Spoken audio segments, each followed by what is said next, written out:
देश के पूर्व चीफ जस्टिस उदय उमेश ललित ने रविवार को कहा कि वे सरकारी नियुक्ति को स्वीकार करने के विचार के खिलाफ नहीं हैं। हालांकि उन्होंने यह भी साफ कर दिया कि वे राज्यसभा या गवर्नर पद को स्वीकार नहीं करेंगे।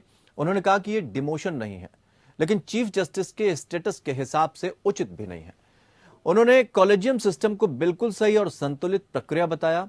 इसी तमाम मुद्दों को लेकर हमारे सहयोगी विवेक चंदेल ने पूर्व चीफ जस्टिस यूयू ललित से खास बातचीत की। आइए सुनवाते हैं। 74 दिनों के कार्यकाल में सबके सामने एक नज़ीर रखने वाले जस्टिस यूयू ललित, जो कि अब रिटायर हो चुके हैं, अब हमारे साथ हैं। हम उनसे बात करते हैं। सर, एक बड़ा सवाल ये होगा कि जो कॉलेजियम सिस्टम है, सभी ने सवाल पूछा, ये आपको नहीं लगता कि कुछ ज़्यादा ही सब्जेक्टिव है, कुछ ऑब्जेक्टिव होना चाहिए, जिससे कि जो जजेस के अपॉइंटमेंट हैं उनको लेके थोड़ा सा और लोगों को उसमें जोड़ा जा सके? रीज़न बीइंग क्योंकि सब्जेक्टिव होने की वजह से लोग ये कहते हैं कि लोग अपने में ही डिसाइड कर लेते हैं, 5 जजेस डिसाइड कर लेते हैं, लेकिन थोड़े ऑब्जेक्टिव होंगे तो थोड़े और लोगों को मौका मिलेगा, ऐसा लगता हो आपको? See, that is what I explained to somebody on the earlier occasion. जैसे हाई कोर्ट से नाम चलते हैं, सो हाई कोर्ट में 1+2 कॉलेजियम होता है, दे मेक द रिकमेंडेशन।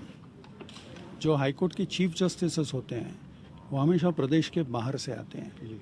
सो एक बाहर का आदमी जो वहाँ की टैलेंट को स्पॉट करता है और फिर नाम रेकमेंड करता है with the help of 2 persons who may be from the same high court, at times even that person can also be from outside. So therefore the talent जो इनिशियल परखना है और initiation of the proposal is by a body where there is an element of outside talent which is also given the decision making power. फिर उसके ऊपर this is the first layer.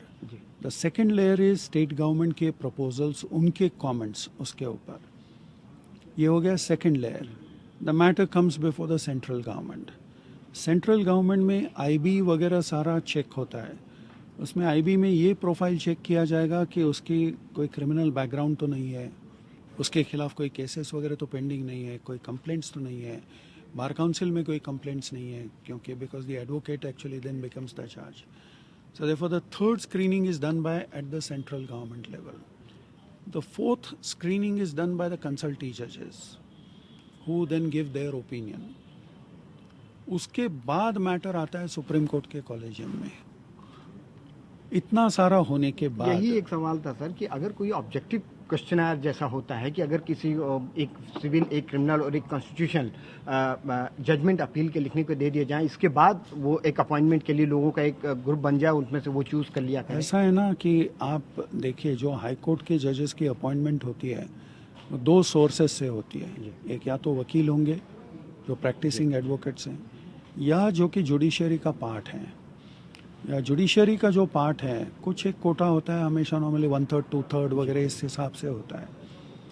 अगर judiciary का आदमी है तो उसको तो आज तक के आपने हर लेवल में परखा हुआ है, तभी तो आपने उसको सीनियरिटी या उसके एबिलिटी और कॉम्पिटेंस के हिसाब से उसको प्रमोशन दे देते आपने उसको डिस्ट्रिक्ट जज बनाया है।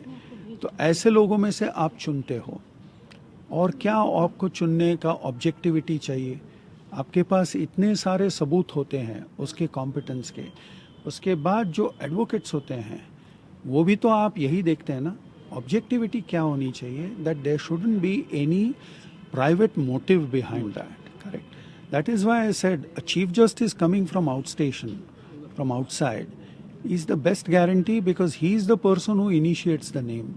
उसको भी मालूम होता है कि भाई ये आदमी जो है वो सीधा अपने सामने क्या देखता है, पूरी टैलेंट देखता है वो।